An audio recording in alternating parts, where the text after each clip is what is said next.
Olá, bem-vindos aí a mais um bate-papo da Versátil, dessa vez sobre Obras-Primas do Terror 2. E novamente estamos aqui com o Marcos Brolha, do blog 101 Horror Movies, né, que é a nossa grande inspiração aí para essas coleções de terror e uma referência, eu recomendo a vocês, sempre obrigatória, dando uma olhada lá nas resenhas do Brolha.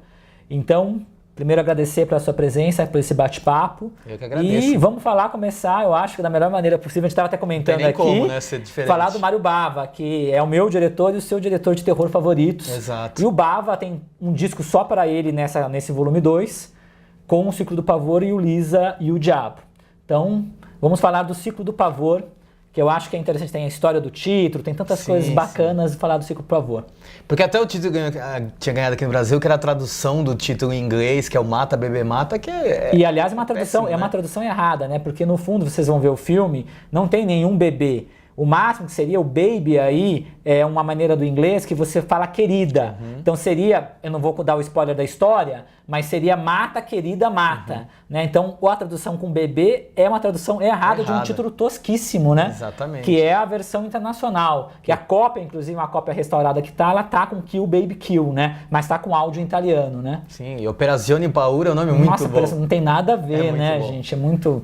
Realmente, aquelas coisas assim, de terror tem muito disso, né? E assim, é um dos meus filmes preferidos do Bava, porque eu gosto muito do horror gótico sobrenatural.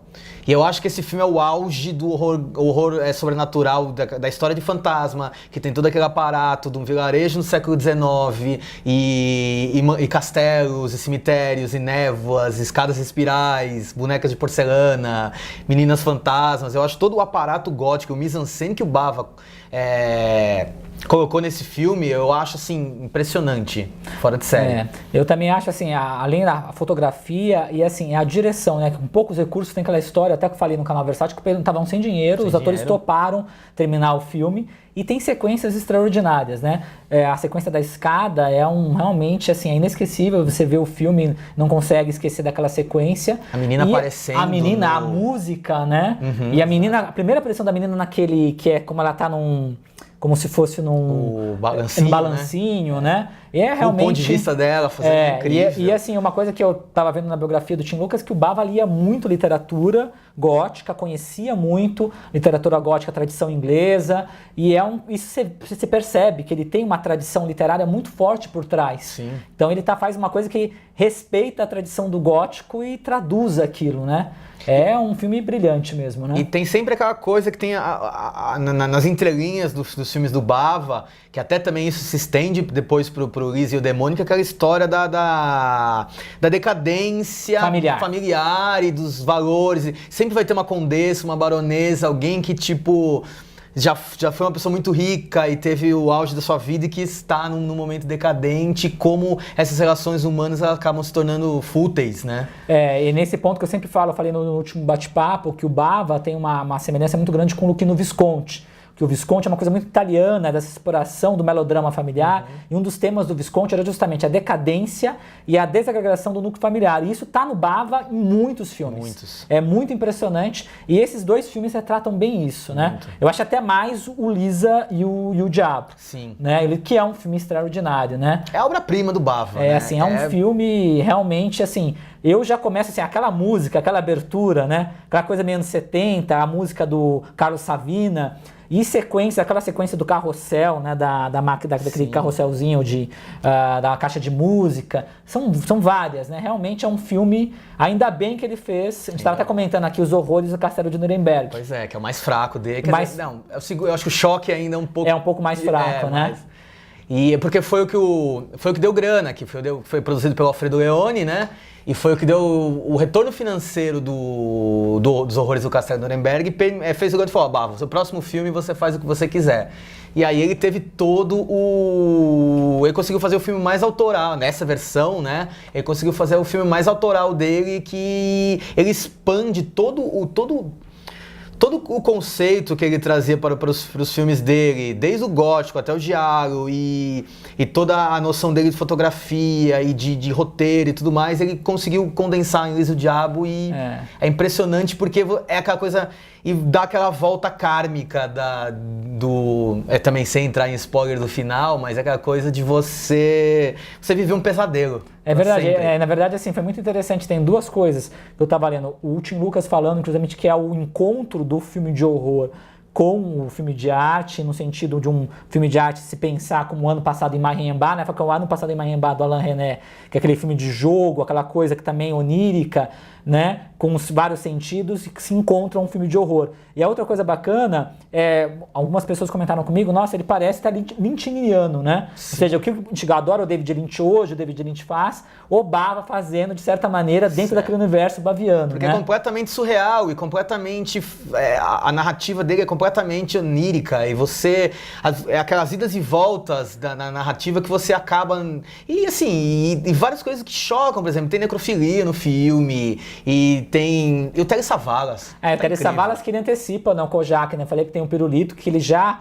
Na verdade, chupa nesse filme, que é um detalhe que depois vai estar no Kojak. Tem a Lida Vale, né? Sim. Que também é uma grande atriz. Realmente é um filme brilhante que merece várias revisões. Eu vi 2 vezes agora para a Caixa dos Filmes do Terror.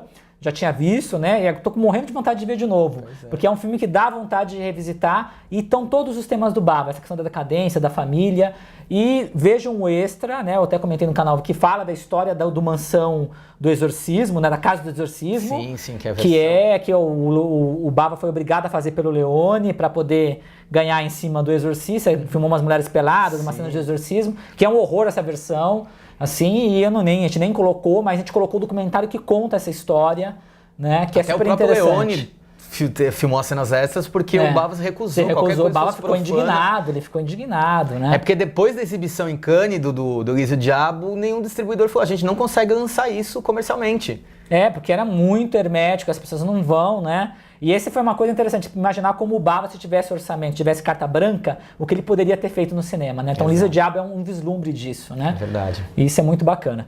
E agora, pro disco 2, com um discípulo do Mário Bava, que o Mário Bava tá com um dedo também nesse filme, que é interessante, quer que você fale, que é o A Mansão do Inferno, do Argento, a segunda parte da trilogia das Mães. O Argento é o grande discípulo do Bava, né? Tanto quando ele começou com a trilogia dos animais e até passar pelo Prelúdio para Matar e o Suspiria, que inclusive é o primeiro filme da trilogia das Mães. Então você vê que muito do conceito do Bava ele tá aplicando ali em A Mansão do Inferno. E o Bava até ele trabalhou, foi o último filme realmente que ele teve alguma função cinematográfica antes da sua morte. Porque ele trabalhou como diretor de segunda unidade, dirigiu até algumas cenas com atores, ele ajudou na direção de fotografia, operação de câmeras, então ele tem muito e não creditado. Porque o Lamberto está acreditado, né, o filho dele, sim, que também depois se tornou diretor, tudo, trabalhava com o pai. E é interessante que ver assim, quando eu comecei a ver o filme, agora, com essa cópia nova, na hora eu falei, nossa, não tinha reparado, a fotografia, os tons, as nuances é do Chicote o Corpo. Sim. É muito Bava, aquela iluminação, né? Então já dá pra sentir o dedo dele lá, né?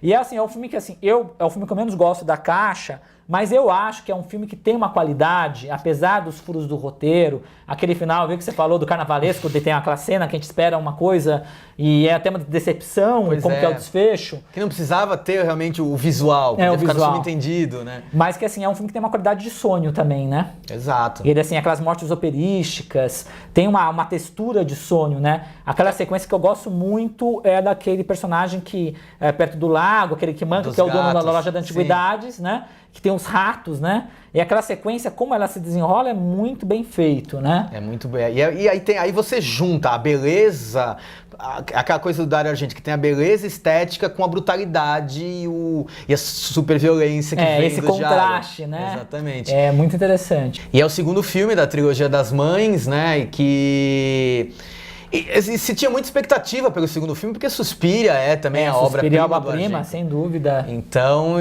e ainda a Mansão do Inferno era a fase boa do Argento. É uma pena, até comentando, né, que a terceira parte é um horror, né, a mais recente, você falou do Drácula, que eu nem assisti. Aquele diálogo, né? O diálogo é horrível. Então é uma pena que o Argento tenha caído tanto, né? E é bom a gente ver esses filmes para relembrar quem foi o Argento, né? Então deixar como se fossem duas pessoas diferentes. Vamos deixar esse Argento agora mais recente para lá e se concentrar na grande carreira do Argento com esses grandes filmes, né? De Giallo, eu acho que ele é o maior diretor de Giallo ainda do que o de horror, mas ele é um mestre, sem dúvida, né? Do cinema italiano, do cinema fantástico italiano. Certeza. E aí, na mesma caixa, tem um filme que eu falo que é a pérola da caixa, que é o Martin, do Romero. Né? O pessoal fala muito do Deixa Ele Entrar, que é um filme sensacional, realmente, do Cronos, do Del Toro. Mas eu acho que um dos filmes mais originais de vampiro, sem dúvida, também é o Martin. Sem dúvida. Isso principalmente porque, vindo lá em meados dos anos 70, você ainda tinha muito do resquício do vampiro da Hammer, do vampiro depois da Era de Ouro da Universal. Então, efetivamente, é um dos primeiros filmes que moderniza a figura do vampiro, tira aquela coisa da capa e da presa e traz ele para aí traz toda aquela crítica social do que o Romero sempre imprime nas suas fitas, né? E falando da crise existencial de um vampiro. Que é aquela coisa de você... Eu sou um vampiro, mas eu não quero ser um vampiro. Eu quero lutar contra a minha sede de sangue, que a gente nem sabe se ele é um vampiro. Na verdade, é isso que a gente tá falando. Fica uma ambiguidade o tempo inteiro, e o Romero fala isso, inclusive, no making of do filme, que é muito bom, que realmente fica uma coisa que... E é um filme que o próprio Tom Savini comenta, que depois nas convenções de terror, que o pessoal já virou um padrão, virou assim, uma referência para o gênero, de fazer um filme de terror diferente, um filme que tem um comentário social, que tem essa ambiguidade, que tem uma narrativa que realmente surpreende. Realmente, assim, você fala, Martin é um filme de vampiro do Romero. Você vai assistir, é um filme totalmente, assim, inusitado. Exato. Você nunca vai imaginar o que você vai ver. É um filme que surpreende até hoje. E, assim, eu gosto muito daquele final. É um final, assim, chocante, Sim. né? Para um filme que gera discussão. Que gera discussão. E é um final muito forte. E tem até a história engraçada no make-off, como eles estavam filmando aquele final, eles filmaram na casa de uma pessoa, a pessoa achou que era de verdade, né? E é o primeiro trabalho do Tom Savini, isso é muito importante falar, que é um mestre da maquiagem, né? Sim. Um grande maquiador que trabalhou muito com o Romero e depois fez também uma ótima versão do Noite dos Mortos-Vivos, né? Então realmente é um filme muito importante. Eu costumo brincar que o Martin é vampiro hipster. É verdade, tem tudo a ver. Né? E vejam, o Martin vale muito, é a pérola da caixa, filme pouco visto que merece ser mais visto. E vamos pro disco 3, o último disco do Obras Primas do Terror 3, que tem o grande Lúcio Fulci, né, que também, que nem o Argento, fez muita besteira também, fez muito filme ruim no final da carreira, mas que esse, O Terror nas Trevas, eu acho, da obra dele de horror, né, junto com o Zombie, né? Sim. O grande filme do Fulci, né? Certeza, que também faz parte de uma trilogia. A trilogia dos Infernos, né? Que é o Pavor na Cidade dos Zumbis, é a Casa do Cemitério. E, bom, é aquela coisa do Fulci, aqueles filmes que tem tipo um fiapo de história para ele fazer mortes espetaculares, a gente coloca muito crédito para a maquiagem do Gianetto Di Rossi. Também é outro grande maquiador, né? Maquiador e, assim, é escabroso, né? Aquela coisa do splatter, o splatter italiano no seu grau máximo, que diferente, por exemplo, do Bava e do Argento, que eram essas coisas dos artesões e do pegar, se primar um pouco mais pela estética, o Fulci era bruto. O Fulci era o cara que queria chocar e principalmente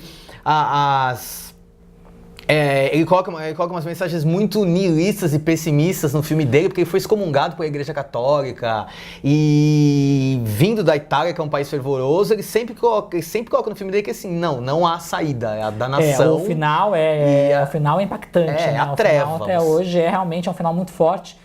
E você falou, fiapo de roteiro, né? Meu irmão tava assistindo e falou, pô, mas cadê o pessoal? Não tem ninguém na cidade? Tem um momento lá no final, não tem ninguém. E o hospital, não tem mais ninguém? A bala aqui, a arma que tem tiro infinito. Tem tiro infinito, tem vários furos de roteiro. Mas como você falou, ele cria essas mortes, as pessoas vêm já esperando as mortes, né? As mortes espetaculares. Já começa com aquele início sensacional, muito bem dirigido, em sépia. Aquele clima, você vê o suor no rosto e a cara do porteiro do Hotel Negro. Aquele pessoal com aquelas correntes, aqueles espelhos, você já imagina, vai acontecer alguma coisa terrível.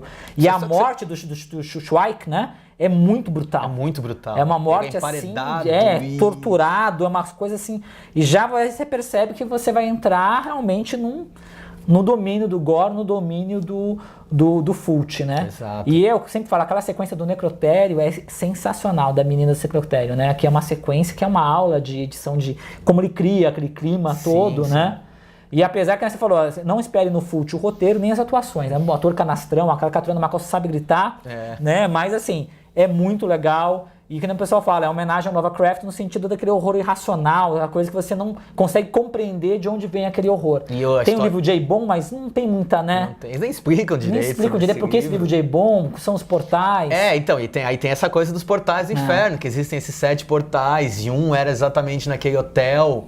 E que aí já vem um pouco dessa pegada do sobrenatural, né? E tem a Emily, né? A cega, que tá na capa da coleção, que é uma personagem icônica também, né? E aquela morte chupinada do Suspiria, do cachorro, que é inevitável você não comparar. Não dá pra comparar, é verdade. E é um grande filme, primeira vez que sai agora realmente no Brasil com essa qualidade e tal.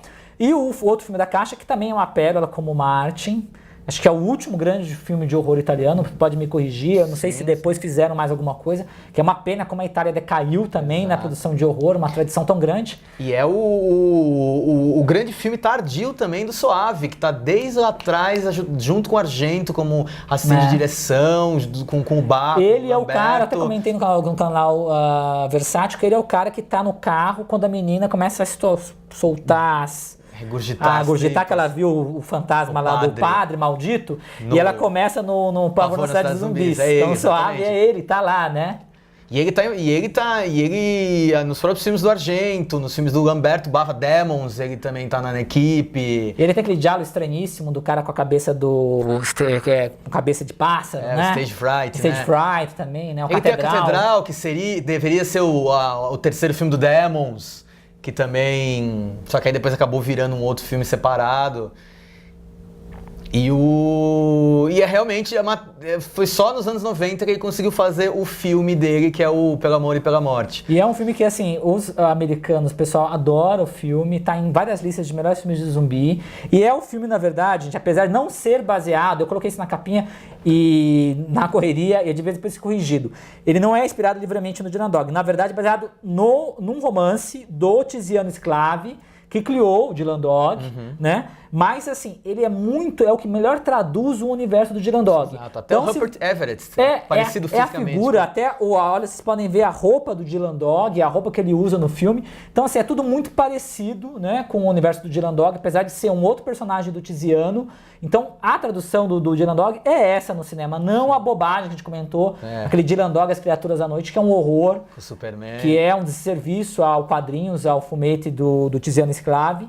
Então é um filme super, inclusive bizarro, que tem um humor negro, é um filme bem insólito mesmo, né? Sim, é um filme que surpreende até hoje, vocês pensam que vai para um lado, depois vai para outro, e tem aquele final eu acho maravilhoso, né? Aquele final que é um final super poético, assim, insólito, pessimista também. Porque é muito daquilo, é muito do retrato dos anos 90, que é a década do nada, né? A década perdida, que você vê o cara tá lá, ele é o coveiro, né? O zelador do cemitério. Aí aparece, depois de 7 dias, a pessoa enterrada, ela volta à vida, e é isso, ele tá conformado com isso, ele não questiona, é engraçado você ver a apatia dos personagens que estão envolvidos por aquele ambiente e não fazem nada pra mudar isso. Como ele fala, eu só li 2 livros na vida e um é a lista telefônica, né? E o outro eu não terminei. Então você vê que é bem aquele retrato do pessimismo dos anos 90, que sabe, a apatia. Então eu acho isso sensacional, como ele conseguiu capturar e colocar isso no filme. Isso é muito importante ver nos filmes de terror, tem comentário social, tem reflexões, né? Porque as pessoas têm esse preconceito, acham que o filme de horror é só pra assustar, só pra trabalhar com a questão do medo. No filme de terror trabalha com muitas outras coisas. Não, e você vê até na Caixa, você vê a evolução, porque você vê lá, aí tem a coisa do terror gótico dos anos 60, que era aquilo. Muito importante, é um gênero na Itália, muito forte. Só foi mudar isso no final, depois, por causa do Romero, da Noite dos Mortos-Vivos. E aí você vê toda a crítica social também no Martin, porque tem a coisa do fundamentalismo religioso do primo dele. Tem aquele sentimento do pós-Vietnã, pós-Watergate, que também tá todo mundo também do adolescente sem perspectivas, né, da figura do desajustado, que é uma coisa típica dos anos 70, que é um pessimismo, né, do fim do sonho. O sonho acabou naquele sonho do final dos anos 60. O niilismo do Bava, daquela coisa por causa da Igreja Católica e aquela coisa que tipo não há escapatória. E depois você pega nos anos 90, o pessimismo dos anos 90. Então você vê que os filmes de terror, eles podem ser tipo taxados como inferiores ou sei lá o que. Um subgênero, aquela coisa toda, pensem, né? mas ele reflete o mundo e a sociedade que estava vivendo naquele momento. Sem dúvida, esses filmes eu acho que permitem isso.